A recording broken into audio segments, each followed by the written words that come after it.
চলো উজু করে নামাজ পড়ি, সুস্থ জীবন যাপন করি।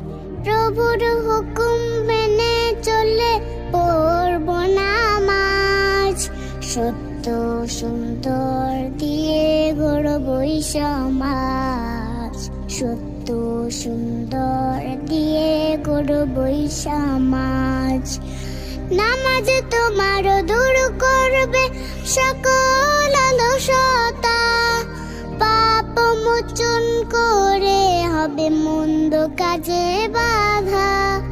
নামাজ তোমার দূর করবে সকল অলসতা, পাপ মোচন করে হবে মন্দ কাজে বাধা।